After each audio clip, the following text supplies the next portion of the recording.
پہ بھی چشم کرم میں میرے آقا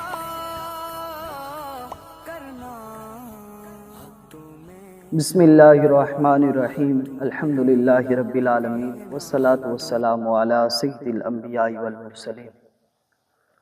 آج میں رب العالمین کی توفیق سے وضو کے چند مسائل بیان کروں گا، وضو کا طریقہ بھی بیان کروں گا۔ چند دوستوں نے کچھ سوالات پوچھے ہیں۔ ایک دوست نے سوال پوچھا ہے کہ ہم مسجد میں دیکھتے ہیں جب چند لوگ وضو کر رہے ہوتے ہیں تو مسح کے وقت وہ اپنے ہاتھوں کو چومتے ہیں، کیا اس طرح مسح ہو جائے گا؟ تو یہ بات سماعت فرما لیں کہ وضو کے اندر 4 فرائض ہیں، اور سب سے پہلا فرض یہ ہے کہ آپ اپنے چہرے کو دھوئیں، جہاں سے بال شروع ہو رہے ہیں وہاں سے لے کر آپ تھوڑی کے نیچے تک، اور ایک کان کی لو سے لے کر دوسرے کان کی لو تک، یہ پورا چہرہ جو ہے اس کا دھونا جو ہے وضو کے اندر پہلا فرض ہے۔ اور پھر اپنے دونوں ہاتھوں کو کونیوں سمیت دھونا، یہ دوسرا فرض ہے۔ بالکل آپ کونیوں کے اوپر تک ہاتھ کو دھوئیں گے، یہ وضو کے اندر دوسرا فرض ہے۔ پھر تیسرا فرض یہ ہے کہ آپ چوتھائی سر کا مسح کریں۔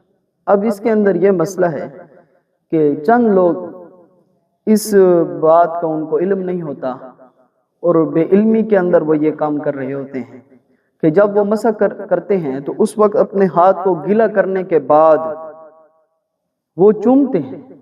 یہ بالکل غلط ہے۔ اگر اس طرح آپ نے مسح کیا تو آپ کا مسح نہیں ہوگا۔ جب آپ کا مسح نہیں ہوگا تو آپ کا وضو نہیں ہوگا، اور جب آپ کا وضو نہیں ہوگا تو رسول کریم سرور کائنات صلی اللہ علیہ وسلم کا مبارک فرمان ہے، لا وضوء الا لمن لا صلاۃ لہ، فرمایا جس کا وضو نہیں اس کی کوئی نماز بھی نہیں ہے۔ تو آپ نے اس چیز میں احتیاط کرنی ہے۔ جب آپ مسح کر رہے ہوں تو اس وقت بہتر تو یہ ہے کہ اگر آپ کے سر کے اوپر کوئی ٹوپی وغیرہ ہے تو اس کو پہلے نیچے اتار دیں، اور اس کے بعد آپ ہاتھوں کو گیلا کرنے کے بعد آپ سر کا مسح کریں۔ پھر چوتھا فرض یہ ہے کہ آپ اپنے دونوں پاؤں جو ہیں وہ ٹخنوں سمیت دھوئیں۔ یہ وضو کے اندر فرض تھے، اور اگر ان چاروں فرضوں کے اندر کوئی بال کے برابر بھی جگہ خشک رہ گئی تو آپ کا وضو نہیں ہوگا۔ جب آپ کا وضو نہیں ہوگا تو اور آپ کی کوئی بھی عبادت جو ہے وہ قابل قبول نہیں ہوگی۔